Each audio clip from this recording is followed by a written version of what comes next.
sekarang lebih ke motivasi nih kan.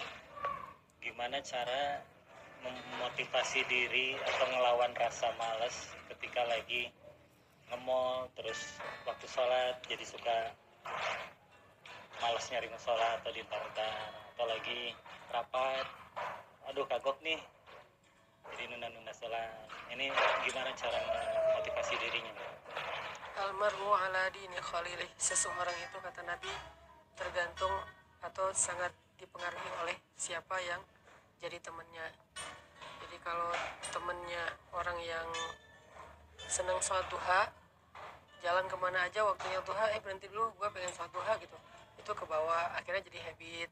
Kalau temennya senang tilawah, kayak aku jalan sama Buni ya, Buni itu kalau jalan di pesawat atau di mana tuh dia tilawah terus, dan itu jadi bikin aku kayak ngerasa malu gitu kan.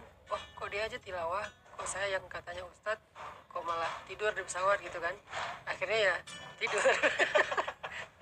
Minimal muncul rasa malu dulu, terus besok-besok kayak diperbaiki pelan-pelan gitu. Dan itu memang benar sih kata Nabi, kita tuh gampang dipengaruhi, terutama oleh orang-orang yang kita kagumi, orang-orang yang mungkin kita masih respect sama dia, atau orang yang kita dekat sama dia, itu kita bisa dipengaruhi. Kayak selera makan aja bisa dipengaruhi loh.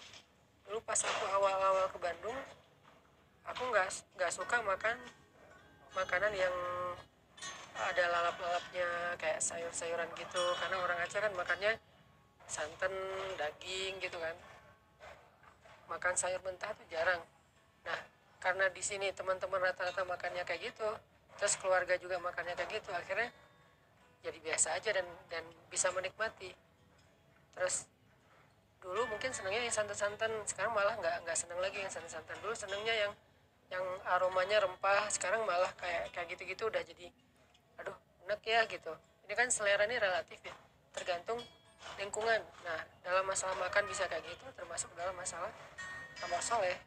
Jadi sederhana banget, cari sebanyak mungkin temen geng yang dia punya satu amal soleh yang kita nggak punya. Jangan cari orang yang soleh dalam segala hal, itu susah.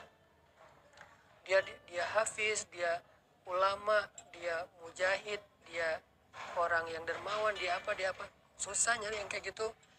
Karena yang kayak gitu tuh terkumpul hanya di sosok Rasulullah, sisanya di split ya, di share ke banyak orang. Ya, mungkin ada yang ahli tahajud di antara kita, teman-teman geng kita, ada yang orangnya santun, itu aja yang kelebihan dia. Dia mungkin bukan ahli ibadah, walaupun nggak bikin dosa, tapi dia orangnya santun gitu. Dia bukan ahli ibadah, tapi dia orangnya care, orangnya gampang tersentuh. Dia bukan ahli ibadah, tapi dia pola hidupnya sehat. Dia mungkin ahli ibadahnya bukan sholat malam, tapi cuma sekedar sholat duha.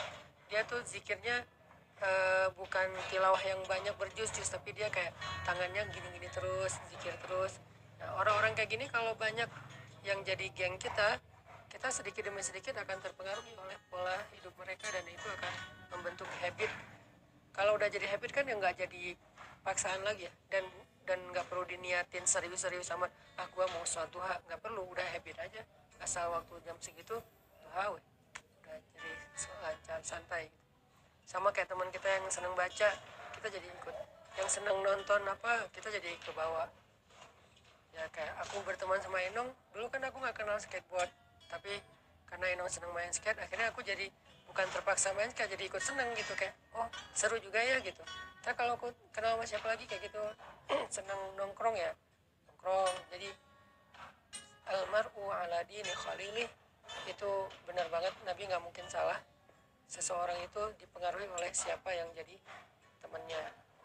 Jadi kalau mau nge-mall, usahakanlah ada satu dua orang yang Ya biasa lebih bagus ngejaga kalau bisa sholat kayak gitu, gitu ya. makanya kita kalau sama teman-teman yang soleh itu, kalau perlu kita kita yang jaga dia untuk tetap jadi teman kita.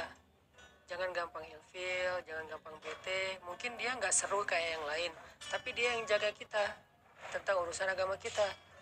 Jadi jangan berharap dia bikin kita happy, fun, seru, kayak renyah gitu. Kita udah punya banyak stok geng yang kayak gitu. Sekarang kita butuh seseorang yang bisa jaga kita. Yang dia berteman dengan kita mungkin nggak bisa bikin kita happy, tapi bisa bikin kita aman. Aku nggak bilang selamat ya, minimal aman lah, nggak sampai macam-macam gitu. Terus tetap sesuai dengan koridor. Dia yang jagain kita. kadang-kadang wajah dia nggak nggak nggak serak aja bikin kita ya udah deh nggak jadi deh gitu kan, gara-gara ekspresi dia. Nah, orang kayak gitu harus jaga. Kalau perlu kita, kalau perlu untuk sedikit berkorban supaya tetap punya teman kayak gitu, ya berkorban, kayak bayarin dia makan, peduli terhadap kebutuhan dia, karena dia tuh aset akhirat kita, yang menjaga surga kita, yang menjaga ibadah kita, yang menjaga kita dari dosa-dosa tuh dia.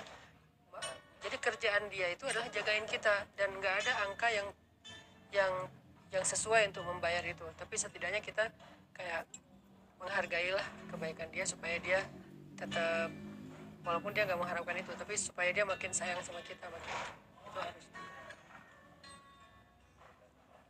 mencari teman yang soleh dan menjaganya dengan cara apapun.